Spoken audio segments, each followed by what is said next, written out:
Howdy, you guys. How are you guys doing? I hope y'all are good. I'm good. I'm not streaming right now. Homeboy's got a rest. But I'm still gonna record a few reactions. And today we have Geography Now Lebanon. It's a country that I don't know much about. But here in Mexico, particularly where I live, there's a fairly large Lebanese Mexican community of people that are either Lebanese or have Lebanese descent. And there's a lot of Mexicans with Lebanese descent. I mean, it's not one of the largest ethnicities, right? But there's a significant community. So this is gonna be interesting. The video is fairly short, 13 minutes. Let's go. Let's do this. Been on in a party and asked all the people to describe him, you'd probably get something like this. He's very proud of his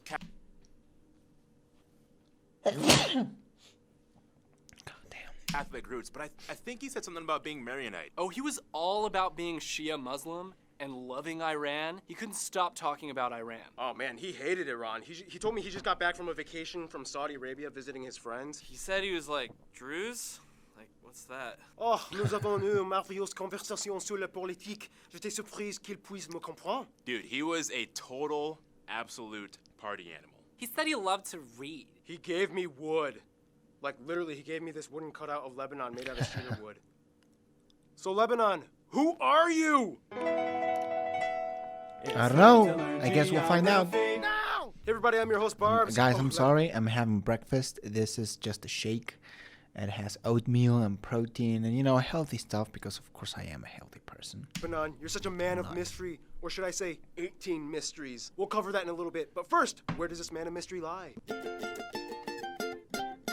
Lebanon may be small, but oh man, does it have a truckload of stuff coming out of it. First of all, Lebanon is located in the rocky yet fertile areas of West Asia known as the Levant, located roughly in this area of the East Mediterranean. The country is just a hop away from the island of Cyprus and surrounded by Syria to the east and north, as well as Israel to the south, with the small dispute in the Golan Heights over the Sheba farms. Although, yeah, that entire Golan Heights area is kind of, just watch the Israel episode. Yeah. Otherwise, the country is divided into 8 governorates, with the capital city Beirut itself acting as its own governorate, which by the way, Beirut was destroyed like 7 times throughout history, but like Betty White's career, it keeps coming back. Betty White is like so dope. The largest cities after Beirut are Tripoli in the north. Yeah, I know, there's another one. And Junia, a little closer to Beirut. However, the Lebanese trinity would be Tripoli, Beirut, and Tyre, or Sur. These 3 cities along the coast, maybe also Sidon, are like the PR directors of Lebanon. These are like the best places to start if you visit. The country has one main public international airport, Beirut's Rafik Hariri International. Otherwise, about 3 military airports exist as well. Off the coast of Tripoli, Lebanon administers the uninhabited Palm Islands, a nature reserve. Otherwise, there's Zira Island by Sidon, and everybody knows about the Raouche Rock off of Beirut. But yeah, not many islands off the coast. So here's the thing. Lebanon has a lot of history. Like, seriously, the country in itself is mentioned in the Bible like 70 times. The borders today are pretty much the result of the French Mandate times after the Ottoman Empire. But prior to the modern times, there was Phoenicia, an empire that extended all the way across the Mediterranean on northern Spain, shit. which also became the Carthaginian Empire that kind of opposed the Romans. And before all this, there was the ancient state of Canaan. This is maybe a stupid question. Are the Lebanese descendants of the Phoenicians? Because the Phoenicians, if you learn history, especially in the Middle East, are kind of a big deal. And I do knew that they were around that region, but I'm just wondering if the Lebanese people have some sort of connection with the Phoenicians.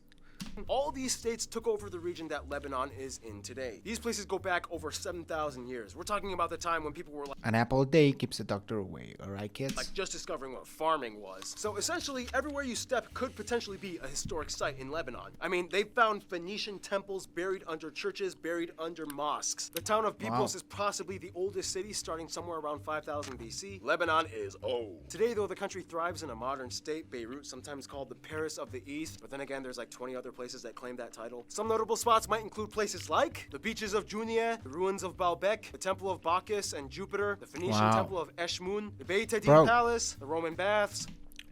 A lot of these places in the Middle East are just so interesting because they are literally the birthplace of civilization. If you look at where civilization starts to prosper, I mean, humankind starts in Africa, but where our notion of civilization starts is really in the Middle East.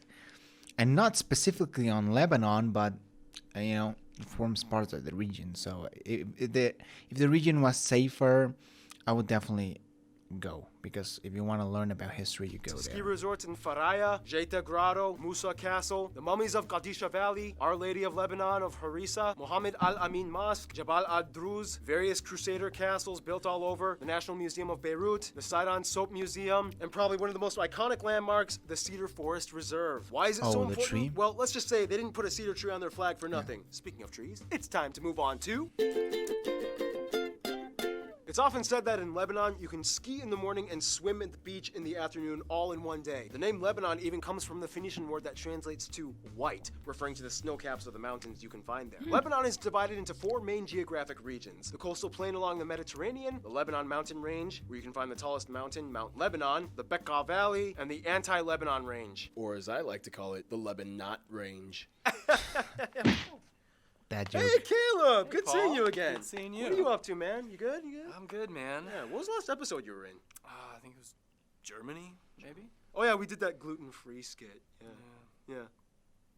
So anyway, these mountains are the source of most of the country's fresh What? water supply as the ice caps melt, providing 13 main rivers. However, the longest river in the country, the Litani, actually starts in the Bekaa Valley, which gets backed up into the Karaun Reservoir, the largest lake in the country, and empties into the Mediterranean. The interesting thing is that these 2 mountain ranges and the Bekaa Valley are all formed by the same rift system that goes all the way down to Mozambique, caused by the Arabian plate grinding up against the African plate. When it comes to pros and cons, pro, Lebanon doesn't have any deserts. It has great weather, a little arid, but mostly lush and green. Con, just like Jordan and Israel, they have pretty much no oil. But, you know, lots of countries don't have oil, and they're doing fine, so, no biggie. For what it's worth, though, Lebanon's I mean, yeah, sure, but oil helps, you know, especially if you're in the Middle East. I don't know. landscape is loaded with fascinating views and formations, like the Batata Gorge waterfall, known as the Cave of 3 Bridges. Can we just take like a few seconds to appreciate it?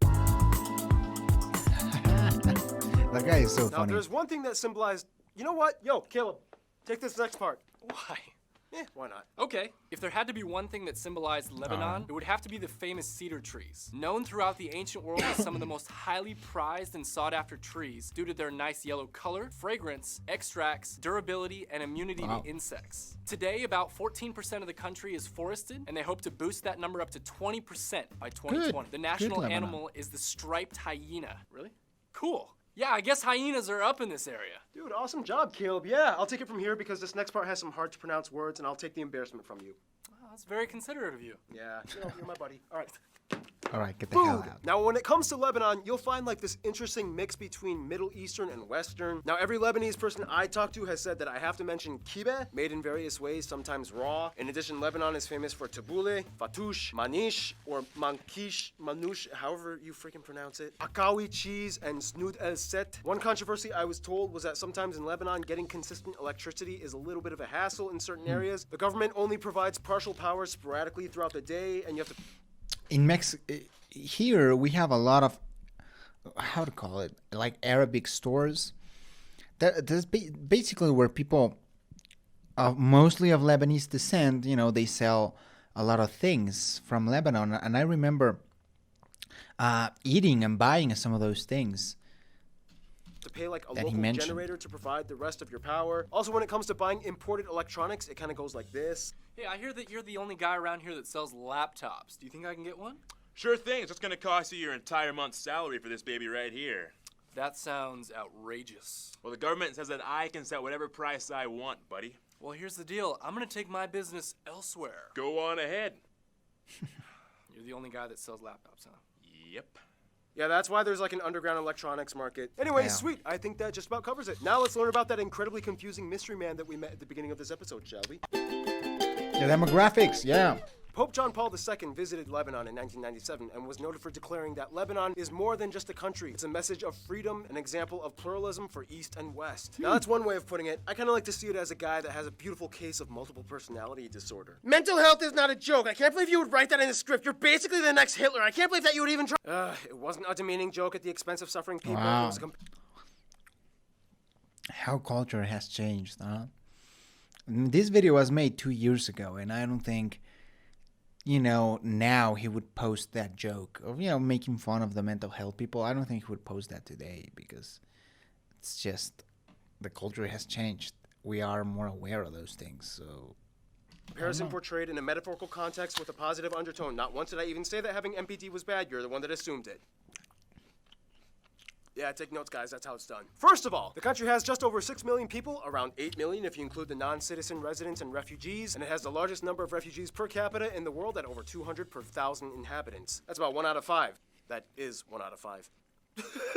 Now here's the thing, making that demographics graph is going to be virtually useless because technically no official census has been taken since 1932 due to the sensitivities of political balance between the people groups. Therefore, accurate data is not exactly available when it comes to numbers and statistics. However, most authorities will say that in the broadest non-divisive sense, around 95% of the population is Arab and 4% are Armenian, whereas the rest are other people groups. Saying that the majority of the population is Arab though is incredibly loose because Arabs are incredibly different in this country. So Lebanon actually usually likes to follow the religion chart rather than the ethnicity one. Lebanon has 18 recognized religious sects. The largest one falls under Islam at about 55% of the population. Christians make up about 40%, and Druze make about 5%. Of the Muslims, about half are Sunni and half are Shia, and of the Christians, the largest sect would be the Maronite and Melkite Catholics, Greek Orthodox, and Armenian Apostolic, with other small sects in between. And for those of you that were wondering, the Druze are like an ethno-religious group of people found in the Levant. They have a large community around Jabal al-Druze. They have a somewhat secretive belief system that kind of incorporates elements of Islam, Greek philosophy, and even a little bit of Hinduism, as they believe in things like reincarnation and a cosmic mind. Now keep in mind, there are somewhere between 1.1 to 2 million refugees living in Lebanon, mostly Syrians and Palestinians. These people have limited rights as non-citizens and are usually the center of hot topic issues in Lebanon. Oh yeah, and they use the Lebanese pound as their currency, but they also accept US dollars. They use the type A, B, C, D, and G plug outlets. Yeah, they just go for everything. And they drive on the right side. Literally, now here's the thing. Calling a Lebanese person Arab might actually get a few rebuttals. Some Lebanese people I have talked to have said that they technically don't even identify as Arab, but rather Phoenician, or in some extreme cases, Yeah, you see, that's what I was talking about. Canaanite? I don't know. If you're Lebanese, write down in the comments, do you consider yourself Arab or Phoenician? Culture-wise, the Lebanese play by a whole different set of rules. First off, the ancient Phoenicians supposedly invented the first alphabet consisting of 22 consonants and no vowels. This would later inspire the alphabets of other languages. Although Arabic is the official language, Lebanese Arabic is very noticeably different from standard Arabic. Since French and English are taught mandatorily in schools, most people are bilingual or trilingual. The Armenians are usually quadrilingual. Lebanese Arabic infuses a lot of French and English words. For example, one greeting all Lebanese people know is Hi, kifak sava, which incorporates all three languages in one phrase. English, hi, Arabic, kifak, and French, sava. Sentences typically That is interesting.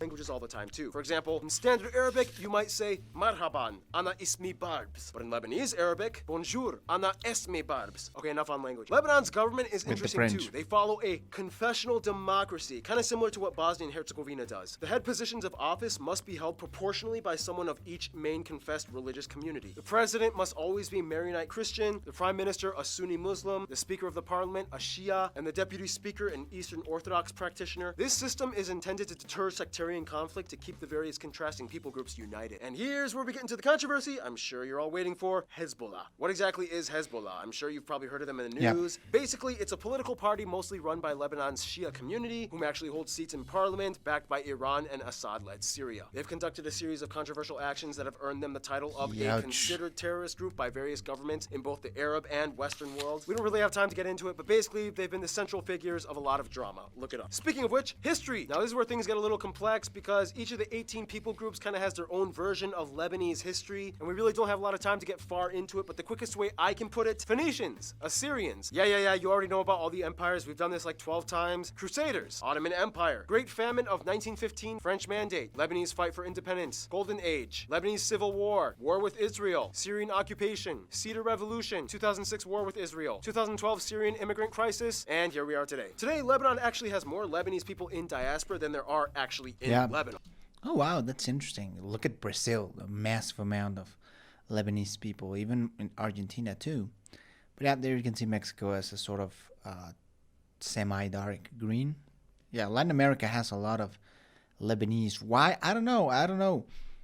It'd be interesting to know, if you're Lebanese, do you have family members either in Mexico or any other part of Latin America? And two, why do you guys like Latin America? There's not a lot of people who really do that. But anyways, I appreciate y'all. I love Lebanese culture. My city has a lot of Lebanese restaurants, and gosh, I fucking love them. And yeah, at around 14 million. These people are mostly Christian Lebanese that fled during conflict years. Today, the largest concentrations are found in Latin America, in places like Brazil, Argentina, Colombia, where Shakira's dad met her mom and they made Shakira. The Lebanese are known for being the biggest party animals of the Arab world. I mean, it's kind of bound to happen when you celebrate both Muslim and Christian holidays. Some notable people from Lebanon or with Lebanese descent might include people like Carlos Slim, Ali Cabran, Eli Saab, Georges Khabaz, Pierre Chamassian, Mei Shidiak, Fairuz, Maxime Chaya, Saint Charbel, Nicholas Hayek, Haifa Webe, Majida El Rumi, the Rabbani brothers, Nancy Ajram, Rageb Alama. So much covered. Alas, we must move on. Let's see how many people Lebanon invites to their parties now, shall we?